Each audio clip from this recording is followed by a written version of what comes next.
or she is definitely a narcissist. That's a phrase you probably heard or even said yourself, be honest. And that's what this video today is about. It's about narcissism. Quite interesting topic. And I'm not going to do this video alone today. I have company from the psychotherapist and expert Sebastian Pilgramm. Let's get started. Hi, Sebastian.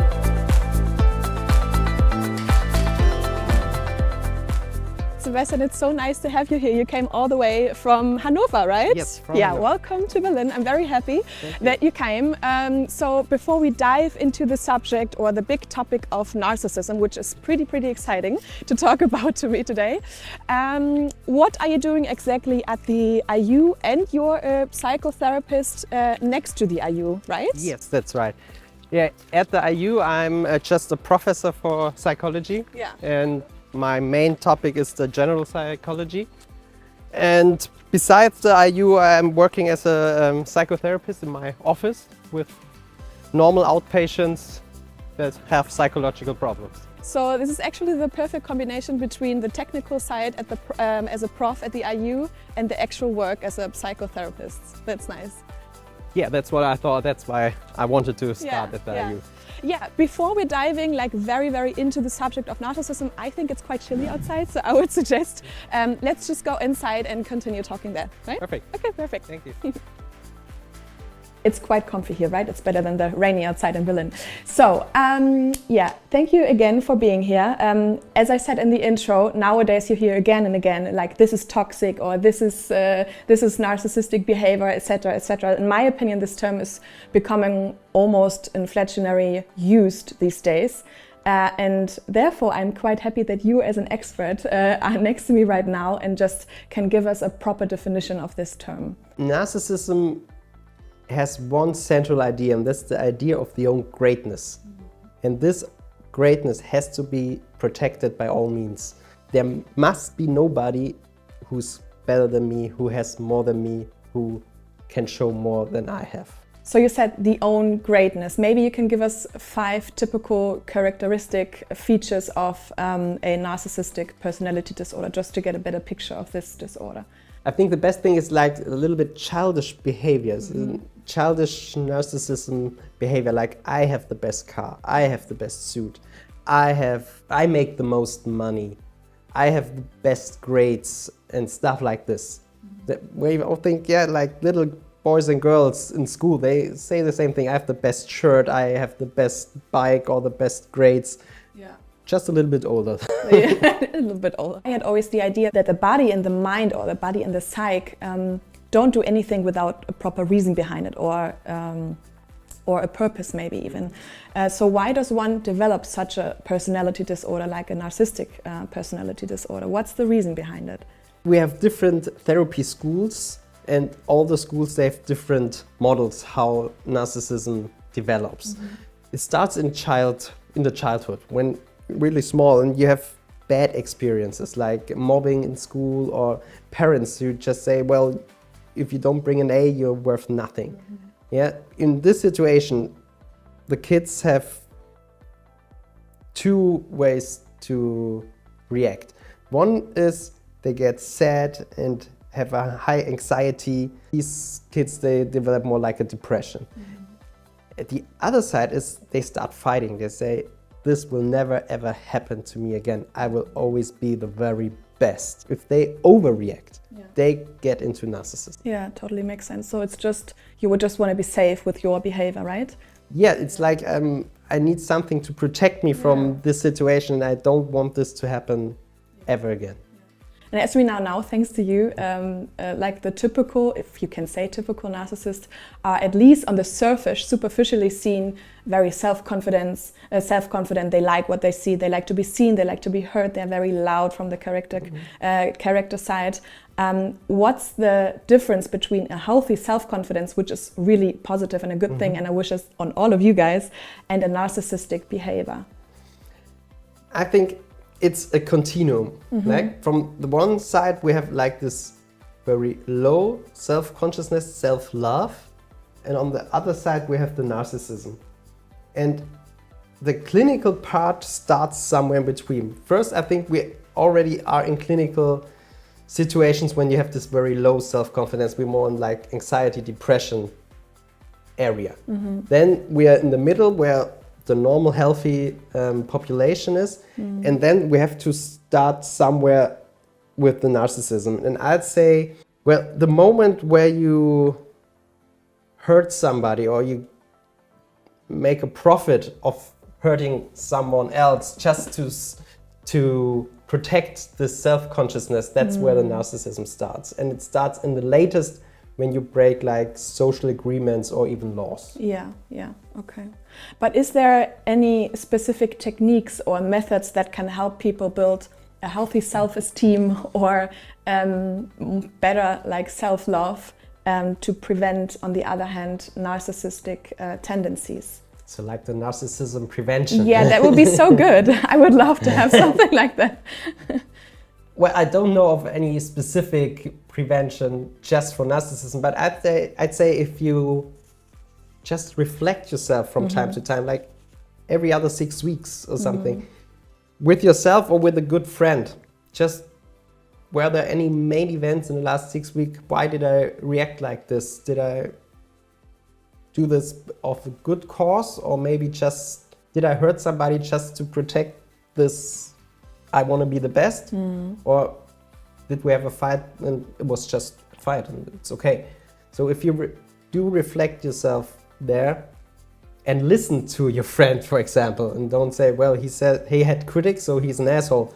If you don't do that, but really listen to Perfect example of a narcissistic behavior. Exactly. See, you're the problem, I'm not. Then this would be, I think, a very sufficient prevention for narcissistic behavior. That's a good point. So self-reflection, everyone, that's a very, very good thing. Yes. What approach or therapeutic methods are used in the treatment of narcissistic personality disorder? And do narcissistic people even go to therapy? Because in my mind, everyone else is a problem and they are not. So do they even want to go to therapy on their own? Yes and no. They come to therapy, but they don't come to therapy because of the narcissism. They come to therapy and say, well, all my friends, they don't want to hang out with me anymore. They don't want to have anything to do with me. They're just stupid. And that makes me sad. But the friends are the problem, not themselves. And there's like an alarm bell going on in your mind. Yeah, then mind. there's an alarm bell going on, and then we have to do the diagnostics. And sometimes, well, maybe they have strange friends, but most of the times it's more like narcissism in the personality. And then we talk about that. And every therapy school has their own approach how to work with the narcissism.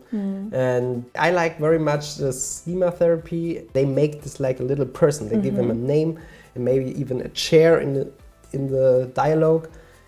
And then the therapist say, I want to talk to this little narcissist in yourself, the perfect guy, or however we call him. And then we don't make it the bad thing. We say, thank you, you helped us back in the days to not get depressed and stuff, but now you're dysfunctional. You don't, it's a new context, and right now you don't help me. Please go to the side and let me take over. Yeah. So make room for a new personality, maybe. Yeah. Yeah. Okay. And the next point got me quite laughing when I did my research at home. Okay. Because obviously, like, I read a lot about the narcissism and narcissistic behavior and stuff and disorders. And I came across many studies, and one of them said that people with pronounced narcissism or even psychopathic disorders are more likely than average to be in a high management position. So why is that the case? Because I can relate to this in my, I mean, I'm young, but I still had a career, and I already, and I'm 30, I know many bosses until today where it maybe came across as a narcissistic behavior. The narcissism and the psychopath behavior, they have one thing in common. They want to reach their goals. The idea, protect the idea of their own greatness and stuff like this. They have these goals and they follow these goals, and like they have no mercy. Yeah, they go there without emotions. They don't care whether it hurts you when they pass you. there's a difference between psychopaths and narcissists. The psychopath, they're more aggressive. Yeah, they use much more elbow, and they're really aggressive. They push you away. The narcissists, they work more like with charm. They wanna make you work for them and use you to climb up. And that's sadly enough like the thing we need today to be successful in this management area. Yeah, okay. Yeah, makes sense. Sad but true. Are there any gender differences? Like how do you differ between male and female narcissism? Yeah, there's a new paper just out who looked at this. They investigated more than 270,000 people with questionnaires, and there is a gender effect, but the much bigger effect is in age. Oh, okay. So young adults are much more narcissistic than older adults. But, and that's important, it's not a generation effect. So that the younger are more narcissistic than the older is an effect we know for a longer time. So the now older people, they were the more narcissistic waves before, but they're not more, we don't have more narcissists right now in society than 20 years ago. Yeah, but the youngest are more narcissistic than the older because they can use it more to build up their lives, their wealth and stuff. So there's an age gap but not a gender gap. Exactly. Okay, perfect. And yeah, that's the perfect transition to my last question today in this interview, because it's this topic of narcissism is omnipresent, at least in my social environment, on social media, in my friend group or work-wise or something. And now you're saying that we don't have more narcissists today than 10 or 20 years ago, but it seems like it. I don't know, but it feels like it. And we even talked about it before this video with our colleagues standing right next to us, that so many people hear like, this is narcissistic, or this is toxic, or a toxic relationship, you should leave him or you should leave her. Is it just labeling, or do we have more narcissism around us or among us? Like what's the story behind it? Well, I think there's two important things to this point. The one thing is we have a focus on it. Yeah, we more look at it. It comes to mind faster, and then we label it with this name. And the other thing is because of also examples in society who are quite narcissistic. Right now, I think it's much more accepted to act narcissistic than 20 years ago, and that's why people tend to act like this and show more their narcissistic behavior than before. We don't have more narcissists than before, but I think the narcissists we have are more open. Okay, to show so it. More socially acceptable to be a narcissist today. I don't know, that's kind of scary to me, to be honest. Yeah, but very interesting. Well, that was my last point for today. It was so exciting to talk to you. Thank you so much for your time. I could go on and on about this subject. If you want to have like a following video to this, just comment down below. And if you have any further questions, tell us in the comments. We will get right back to you as soon as we can. And yeah, thank you again for your time and your efforts. Have a great way back to Hanover in a couple of hours. And see you guys in the next video, I hope. See you soon. Bye-bye. Bye.